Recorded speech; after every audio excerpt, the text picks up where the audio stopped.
گھر میں بس وہی مہمان رہ گئے جو دور دراز سے شرکت کرنے کے لیے آئے تھے۔ شیزا سیرت کو اپنے کمرے میں لے آئی تھی۔ وہ شدید غصے میں تھی۔ شکل دیکھی ہے تم نے اپنے منگیتر کی؟ اتنا گھمنڈی اور متکبر انسان ہے۔ کیوں منگنی کی ہے تم نے آخر اس کے ساتھ؟ اور ایک بات تو بتاؤ، یہ تمہارے بھائی اور بھابھی اس سے اتنا ڈر کیوں رہے ہیں؟ ہر جگہ اتنی انسلٹ کر رہا ہے وہ تمہارے بھائی کی، اور تمہارے ساتھ تو اس کا رویہ ایسا ہے جیسے تم اس کی خریدی ہوئی کوئی گائے ہو۔ شیزا نے اپنی جویلری اتار اتار کر پٹکتے ہوئے کہا۔ سیرت کے چہرے پر بے بسی پھیل گئی تھی۔ کچھ وقت پہلے مصطفیٰ بھائی کا کاروبار بالکل ڈوب گیا تھا۔ وہ کروڑوں روپے کے قرض دار ہو گئے تھے، اور تب انہوں نے بلال فرید سے کچھ رقم قرض لی تھی۔ بلال نے ان کا کاروبار دوبارہ کھڑا کیا تھا، ان کی مدد کی تھی، تبھی تو انہوں نے مجھے پسند کیا تھا اور مجھ سے منگنی کی تھی۔ بس یوں سمجھو وہ مجھے اپنی ملکیت ہی سمجھتا ہے، اس لیے مصطفیٰ بھائی بھی اب بس ان سے ڈر کر دبے دبے سے رہتے ہیں۔ وہ تھکے تھکے انداز میں کہہ رہی تھی، ایک ہاتھ سے اپنے پیر کو ہلکا ہلکا دباتی وہ پریشان تھی۔ شیزا نے بغور اسے دیکھا، اس کی رنگت گلابی پڑ رہی تھی۔ تمہیں کہیں بخار تو نہیں ہو گیا؟ کتنا بے شرم ہے تمہارا منگیتر، تمہارے پاؤں میں کانچ لگا تھا اور بجائے تمہارا خیال کرنے کے وہاں نیچے لاؤنج میں بیٹھ کر شیخیاں بگاڑ رہا ہے، اپنی دولت اور اپنی طاقت کے قصے سنا سنا کر۔ اس سے تو اچھا ہے وہ جہاں زیب، کروڑوں کی جائیداد تو اس کی بھی ہے، لیکن کتنا گھل مل کے رہ رہا ہے سب کے ساتھ، عورتوں، اور تمہیں زخمی حالت میں وہ پکڑ کے اندر بھی لایا تھا۔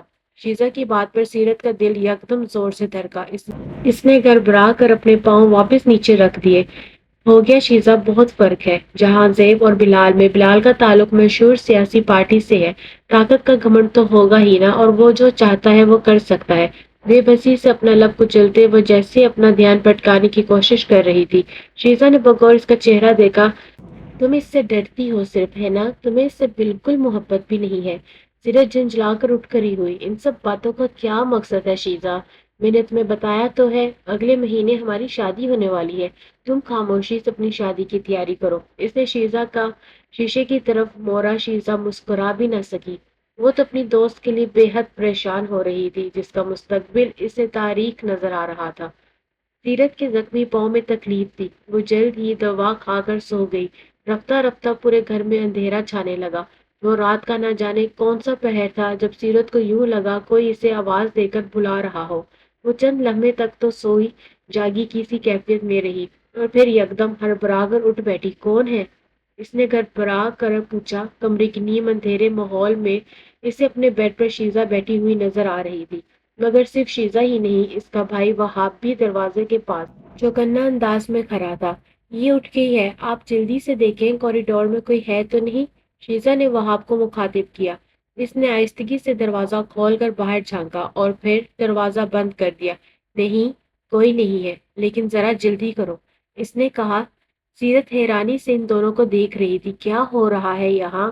وہاب بھائی یہاں کیا کر رہے ہیں تمہارے کمرے میں؟ سیرت نے بے اختیار دوپٹہ اپنے اوپر ڈالا۔ شیزا نے اس کا ہاتھ پکڑ کر اسے بیڈ سے نیچے اتار دیا۔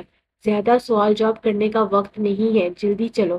تمہیں تو اپنی پرواہ ہے نہیں، لیکن مجھے تمہاری خوب پرواہ ہے۔ اس نے سیرت کا جوتا اس کے سامنے رکھا۔ سیرت سن سی رہ گئی۔ کہاں لے کر جا رہی ہو؟ مجھے بتاؤ تو صحیح۔ وہ حیران پریشان تھی، مگر اس نے سیرت کا بازو پکڑا اور اس سے ساتھ لیے کمرے سے باہر نکل آئی۔ اب آگے آگے وہاب تھا، جو محتاط انداز میں دائیں بائیں دیکھتا اور پھر انہیں اشارہ کرتا تو شیزا اس کا بازو تھامے جلدی سے چل قدم اور آگے بڑھ جاتی۔ یوں ہی چلتے چلتے وہ لوگ گھر سے باہر نکل آئے۔ سیرت کے پاؤں میں اب درد ہونے لگا تھا۔ اس نے جھنجھلا کر شیزا کو دیکھا۔ آخر تم مجھے لے کر کہاں جا رہی ہو؟ کچھ تو بتاؤ صحیح۔ وہ کچی نیند سے جاگی ہوئی تھی، اس لیے بھی کچھ زیادہ چڑچڑی ہو رہی تھی۔ شیزا نے کوئی جواب نہیں دیا۔ رفتن ان کے سامنے ایک سفید رنگ کی کار آ کر رکی۔ وہاب نے جلدی سے آگے بڑھ کر کار کی پچھلی سیٹ کا دروازہ کھولا اور شیزا نے دھکیلنے والے انداز میں سیرت کو اندر بٹھا دیا۔ وہ دنگ سی رہ گئی۔ کار کے اندر سائرہ بھابھی بیٹھی ہوئی تھی۔ بھابھی آپ، یہ کس کی گاڑی ہے؟ کہاں لے کر جا رہے ہیں آپ سب لوگ؟ مجھے آخر آپ مجھے بتا کیوں نہیں رہے؟ یہ سب ہو کیا رہا ہے؟ وہ یکدم بری طرح سے گھبرا اٹھی۔ آگے تو ہو، پہلے مجھے تو بیٹھنے دو۔ شیزا نے اسے دھکا دیا۔ وہ ابھی تک گاڑی کے باہر کھڑی تھی۔ جھنجھلاتے ہوئے سیرت ذرا آگے کو گھسی تو شیزا جلدی سے اس کے برابر بیٹھ گئی۔